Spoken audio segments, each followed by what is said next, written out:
The drill bit screams through stone, wet, furious. The mountain shudders under the weight of 3 shifts, 10-hour days. Men packing the bore like cordwood, shoulder to shoulder in the half-light of Edison bulbs, swaying on frayed wire. The air is white, not mist, not steam. Something drier, heavier. It coats the tongue before breath can push it back out. It settles in the creases of a man's neck, chalks his eyebrows, turns his sweat to paste. Inside the tunnel, sound becomes pressure. Pneumatic hammers punching sandstone, dynamite charges cracking the mountain's spine, the hiss and clatter of narrow-gauge rail cars, hauling rubble out into the West Virginia daylight. No one wears a mask. No one is offered one. The powder hangs in the beam of every headlamp like snow that never falls. This is Gauley Mountain, 1930. This is Hawk's Nest, and this is where 764 men will die. The sound of the New River is older than memory. It carved this valley over millennia, a serpent of cold water twisting through Appalachian rock, feeding nothing but forest and a few small towns that clung to its banks like barnacles. In Gauley Bridge, the river was a constant, reliable, indifferent, eternal. Then Union Carbide arrived. The company needed power, lots of it. Their electrometallurgical plant in Alloy, just downstream, was hungry for electricity to smelt ferroalloys, and the New River offered a solution. Divert the flow, drill a tunnel, drop the water through turbines. 3 miles of solid rock between Gauley Bridge and the plant. 3 miles to punch through Gauley Mountain and change the course of a river that had run the same path since the last ice age. In March 1930, the first crews arrived. Reinhardt and Dennis Company held the contract. Union Carbide held the vision. The workers held shovels, hammers, and nothing else. The Great Depression had turned employment into desperation and desperation into migration. Men came from Virginia, from the Carolinas, from Georgia and Tennessee. Most were black, 75% by the time the count was done. They came because there was nothing left where they had been. Farms foreclosed, wages gone, families hungry. The tunnel promised wages, $4 a day for white workers, $2.40 for black workers. It promised work. It did not promise to let them leave alive. Before the first dynamite charge split the mountain, Gauley Bridge was a town of fewer than 1,000 souls. It sat at the confluence of the New River and the Gauley River, a place where water met water and people met only occasionally. The land was green and wild, thick with oak and hickory, rhododendron thickets choking the ravines, and the air so clean it had no taste at all. Locals fished, logged, lived quietly. They did not ask for industry. But industry came anyway, dragging behind it a parade of tents, shanties, and makeshift barracks that swelled the population almost overnight. By the summer of 1930, nearly 5,000 men were working the tunnel project. By the end, 2,982 had worked underground. Most would not work there long. The mountain was not ordinary rock. Surveyors knew this. Engineers knew this. Union Carbide certainly knew this. The sandstone of Gauley Mountain was not just hard, it was pure. 99% silica, quartz sand, cemented tight by eons of pressure, a geologist's dream and a human lung's nightmare. Silica, when pulverized, becomes glass dust, microscopic shards. When inhaled, they lodge in the alveoli, the delicate air sacs where oxygen enters the blood. The body tries to expel them, fails, tries to wall them off, fails, scar tissue forms, lungs stiffen, breathing becomes labor, then agony, then impossible. The disease is called silicosis, and in 1930 it was well known. Miners knew it. Granite cutters knew it. Union Carbide's engineers knew it. They wore masks when they visited the tunnel, canvas hoods with rubber filters. They walked through the white fog in safety, took notes, left. The workers, drilling 10 hours a shift in air thick as flour, were given nothing. The tunnel begins at Hawk's Nest, a rocky outcrop high above the New River, where tourists once stopped to admire the view. A dam was built there to redirect the water. From that point, the bore angles southwest under Gauley Mountain, a relentless downward pitch designed to carry the diverted river to the powerhouse at Alloy. The work was simple in concept: drill, blast, haul, repeat. But the scale was staggering. 3 miles, 32 feet wide, 46 feet high in places, solid rock. The crews worked in sections, advancing from both ends and from intermediate shafts sunk vertically into the mountain. Some teams worked the heading, the advancing face of the tunnel. Others widened the bore behind them. Still others laid tracks, strung lights, hauled muck. The air was bad from the start. Ventilation shafts were few. Exhaust from gasoline engines, dinkies, the little locomotives that pulled the muck cars, mixed with drill dust and dynamite smoke. Men coughed from day one. By day 30, some were coughing blood.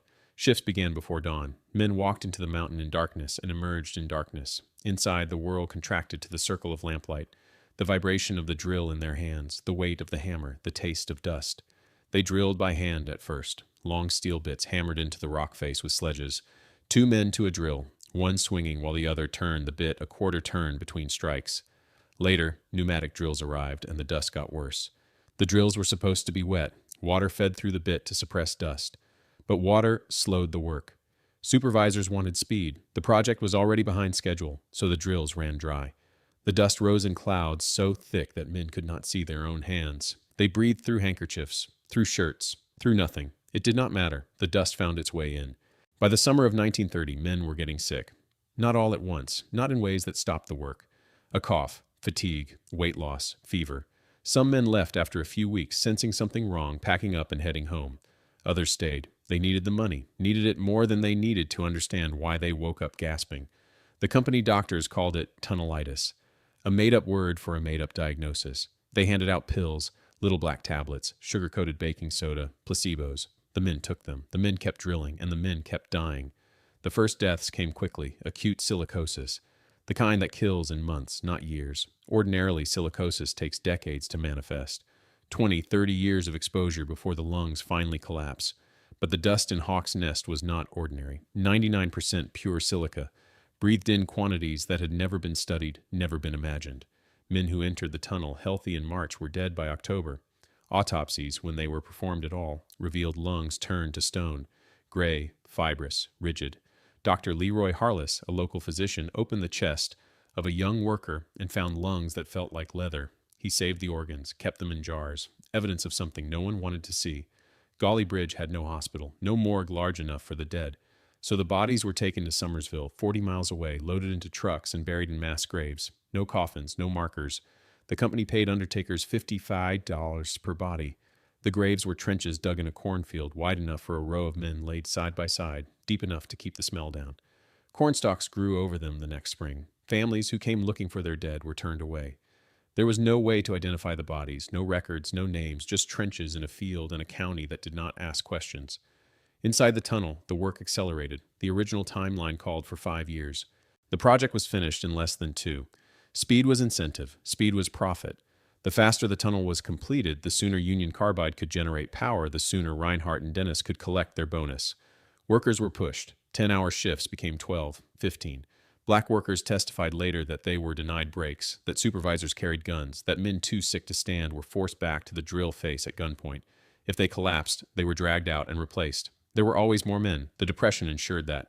The tunnel advanced from both ends, crews working toward each other through the mountain. Progress was measured in feet per day.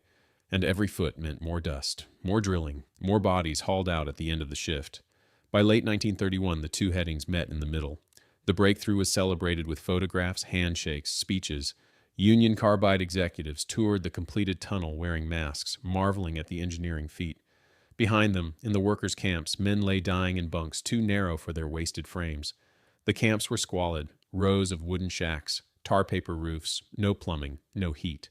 Workers lived 20 to a shack, sleeping in shifts, sharing bunks still warm from the previous occupant. There were no showers. Men carried the dust home on their skin, in their hair, in the fibers of their clothes. They ate with dust on their hands. They slept in air thick with it. They coughed through the night, a chorus of wet, rattling breaths that never stopped. The company provided no medical care beyond the useless pills, no compensation, no acknowledgement that anything was wrong. When men died, they were replaced. When families asked questions, they were ignored. By 1932, the tunnel was operational. Water from the New River poured through the bore, dropping 162 feet in elevation, spinning turbines, generating power. Union Carbide's plant at Alloy hummed with new capacity. The project was deemed a success, a marvel of modern engineering. The largest hydroelectric tunnel ever licensed in West Virginia. The company published reports. Trade journals featured articles. Engineers pointed to Hawk's Nest as proof of what American ingenuity could achieve. No one mentioned the dead, but the dead were everywhere. In Gauley Bridge, the town became known as the town of the living dead. Men who had worked in the tunnel were walking skeletons, too weak to stand, too poor to leave. They sat on porches, gasping, waiting for the end. Some had families, wives, children, most did not.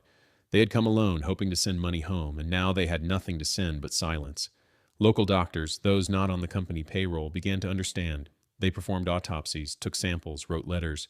Dr. Harless sent lung tissue to pathologists in Washington. The diagnosis came back. Silicosis. Severe, acute, fatal. The company denied everything. In 1932, Cora Jones filed suit. Her 3 sons, all under the age of 25, had worked in the tunnel. All 3 were dead. Her husband, who had also worked there, was dying. She hired a lawyer, took Reinhardt and Dennis to court. Dr. Harless provided the evidence, jars of lung tissue, x-rays, death certificates that had been falsified. The company argued that the deaths were due to pneumonia, tuberculosis, natural causes. They produced their own doctors who testified that silicosis was a myth, a complaint of lazy workers looking for compensation. The jury did not believe them. Cora Jones won. The company was found liable. She was awarded damages. Then the company settled, quietly, quickly, pennies on the dollar. The case disappeared from the news, but other families were watching. In 1933, lawsuits began to pile up, dozens, then hundreds, wives seeking compensation for dead husbands, surviving workers seeking treatment for ruined lungs. The legal system, unprepared for the scale, collapsed under the weight. Reinhardt and Dennis declared bankruptcy. Union Carbide claimed no responsibility. They had not operated the tunnel, only funded it.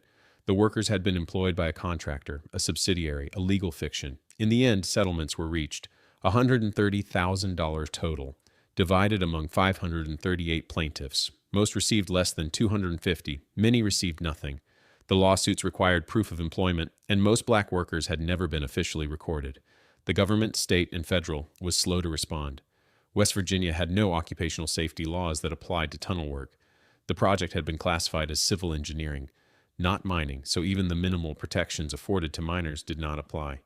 Union Carbide had lobbied for this designation. It meant fewer regulations, less oversight, lower costs. When local officials raised concerns, they were dismissed. When reporters investigated, they were stonewalled. The company controlled the narrative, controlled the doctors, controlled the coroner, controlled the count of the dead. That count would remain disputed for decades. The official number, inscribed on a historical marker erected years later, was 109 deaths. The company's internal records, subpoenaed during lawsuits, listed 476. Independent researchers compiling death certificates, obituaries, and testimony arrived at 764. Some estimates went higher, over 1,000. The true number will never be known. Many workers were never documented. Many died after leaving West Virginia, succumbing to silicosis in Georgia, in Virginia, in the Carolinas, their deaths attributed to pneumonia or old age by doctors who had never heard of Hawk's Nest. Many were buried in unmarked graves, their names forgotten. In 1936, a congressional subcommittee held hearings on the disaster. Survivors testified. Doctors presented evidence. Union Carbide executives were questioned. The testimony was damning. Workers described conditions inside the tunnel. No ventilation, no water for the drills, no masks, no brakes. They described supervisors who threatened them with guns. They described company doctors who lied. They described watching their friends die. The executives, when pressed, admitted that they had known the rock contained pure silica, admitted that they had not provided protective equipment, admitted that speed had been prioritized over safety, but they denied liability, denied negligence, denied that they had done anything wrong. The subcommittee issued a report, recommended new regulations, recommended oversight, recommended compensation. None of it happened. The tunnel still operates. Water still flows through it, dropping from the New River to the powerhouse at Alloy, spinning turbines, generating electricity. Union Carbide, later acquired by Dow Chemical, continued operations in the region for decades. The plant at Alloy is still there, though under different ownership now, producing ferroalloys for the steel industry. The tunnel requires no maintenance. The rock is solid, the engineering sound. It works exactly as designed, a monument to efficiency. Gauley Bridge remains a small town. The population is less than it was in 1930. The camps are long gone, replaced by forest. The cornfield in Summersville, where the bodies were buried, is marked now with a modest memorial, a plaque, a headstone bearing the names of those who could be identified. It is a quiet place, few visitors. The river still runs, the mountain still stands. The dust has settled. In the years following the disaster, new laws were passed. The Walsh-Healy Act of 1936 required federal contractors to provide safe working conditions. The Federal Coal Mine Safety Act of 1952 mandated dust controls in mines. The Occupational Safety and Health Act of 1970 created OSHA, giving the federal government authority to regulate workplace hazards. All of them came too late for Hawk's Nest. But they came. And they came, in part, because of what happened there. Silicosis is still with us. It still kills. Sandblasters, miners, stonecutters, foundry workers, anyone who works with silica is at risk. The disease is preventable. Masks work. Water suppression works. Ventilation works. But prevention requires cost, requires time, requires someone to decide that a life is worth more than $1. At Hawk's Nest, that decision was never made. There is a photograph taken in 1931 of workers inside the tunnel. 20 men, maybe 30, it is hard to tell. They are covered in dust, head to toe, white as ghosts. They hold drills. They stare at the camera. None of them smile. Most are black. Most are young. By the time the photograph was developed, some of them were already dead. By the time it was published, most of them were. The photograph is in a museum now. The men are not. There is another photograph, taken later. A wide shot of the cornfield in Summersville. Trenches in the earth, freshly dug. Bodies laid in rows. No coffins, no ceremony. A man in a suit stands at the edge, making notes. He is the undertaker. He was paid $55 per body. He buried 169 of them in that field. He did not record their names, did not mark their graves. Cornstalks grew the next spring. The photograph was never published. It was found in an archive, decades later, by a researcher trying to piece together what had happened, trying to count the dead. Dr. Martin Cherniak, an occupational health physician, spent years investigating the disaster. In the 1980s, he traveled to West Virginia, interviewed survivors, combed through death certificates, cross-referenced hospital records, and company payroll. He arrived at a figure, 764 dead, at least, possibly more. His work was published in 1986, 56 years after the tunnel was completed. By then, all the foremen were dead, all the engineers, most of the workers. The few survivors who remained were old men, lungs scarred, voices thin. They remembered. They told their stories. Then they died. One of them was Shirley Flack, a black worker from Virginia. He entered the tunnel in late 1930. He drilled for 6 months. In May 1931, he collapsed. He was taken home. 2 weeks later, he was dead. His death certificate listed the cause as pneumonia. His widow, trying to collect compensation, was told there were no records of his employment. No proof he had ever worked there. She received nothing. Flack was 29 years old. Another was a white worker named Cora Jones's youngest son. He was 19. He worked in the tunnel for 3 months. He came home coughing. He lost weight. He could not breathe. He died in his mother's arms. Dr. Harless saved his lungs, kept them in a jar of formaldehyde, showed them to the jury during the trial. The tissue was gray, fibrous, hard as wood. The jury recoiled. The company lawyer objected. The evidence was ruled inadmissible. The lungs are in a museum now. The boy is not. The disaster was not forgotten, but it was buried. Buried under legal settlements, under corporate denials, under the silence of a government that looked the other way. Buried under the weight of the Great Depression, under the urgency of World War II. Under the post-war boom that turned Appalachia into a sacrifice zone. Buried under the assumption that progress required casualties, that industry required blood, that profit required someone to pay a price they never agreed to. But the earth remembers. The cornfield in Summersville remembers. The tunnel remembers every time water rushes through it, every time electricity hums through the lines, every time a turbine spins. The mountain remembers. The rock, drilled and blasted and hollowed out, still bears the marks of the drills, still holds the dust, still whispers the names of the men who died to make it possible. There is a memorial now, small, modest, a granite marker near Hawk's Nest overlooking the river. It lists names. Not all of them. There are too many, and too many were never known, but some, enough to remind, enough to say they were here. They worked. They died. We remember. Visitors stop occasionally, read the names, look out over the river. The water is green and cold and indifferent. It does not care who built the tunnel. It does not care who died. It flows because that is what water does. In 2019, the National Park Service designated the Hawk's Nest tunnel disaster as a site of national significance. A plaque was installed, a ceremony held. Descendants of the workers attended. Some wept. Some stood silent. All of them carried the weight of a story that had been denied for too long. The government apologized. The company did not. The dead, as always, said nothing. At night in Gauley Bridge, the river still sounds the same. The wind still moves through the trees. The lights from alloy still glow on the horizon. The plant still hums. And somewhere, deep under Gauley Mountain, water rushes through 3 miles of solid rock, past the walls that men drilled by hand, past the dust they breathed, past the place where they coughed and bled and died. The tunnel does not leak. The tunnel does not fail. The tunnel, as designed, is perfect. The last survivor of the Hawk's Nest tunnel disaster died in the 1990s. His name is not recorded. His story was told to a nurse who told a reporter who wrote it down. He said he had worked in the tunnel for 2 weeks. Just 2 weeks. He said the dust was so thick he could not see. He said his lungs hurt from the first day. He said he left because he knew, somehow, that staying would kill him. He was right. The men he worked beside, the men who stayed, were dead within a year. He lived 70 more years, but he never stopped coughing, never stopped feeling the dust in his chest, never stopped dreaming of the mountain. Today, Hawk's Nest is a scenic overlook. Tourists stop, take photographs, admire the view. The river is beautiful. The mountain is green. The air is clean. There is no dust. There is no sound of drills. There is no memory of the men who died here, except on a small plaque that most visitors never read. The tunnel is still operational, still generating power, still doing exactly what it was designed to do. And beneath the cornfield in Summersville, beneath the corn stalks and the weeds and the wind, 764 men lie in unmarked graves. No coffins, no names, no justice, just earth and time and silence. The mountain does not forget. The river does not forget. The dust once breathed never leaves the lungs. And the story, once told, never fully ends. It lingers like the silica in the alveoli, like the scar tissue around the heart, like the names carved into stone that no one reads anymore. Hawk's Nest, 1930. 764 dead. The secret buried in the mountain, the price of progress, the cost of forgetting.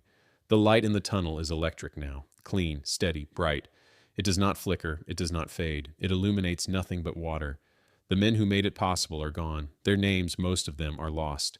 But the power flows. The turbines spin, the lights stay on, and somewhere in the archives, in the museums, in the dusty boxes of legal files and medical records and faded photographs, the evidence remains.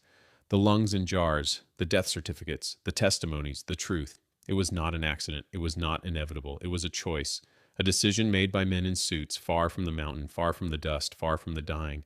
A decision that profit mattered more than safety, that speed mattered more than lives, that some men, poor men, black men, desperate men, were expendable.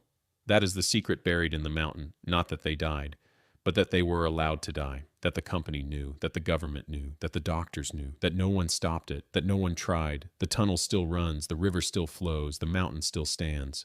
And the dead, silent, wait beneath the earth. Their only monument, the cornstalks waving in the wind.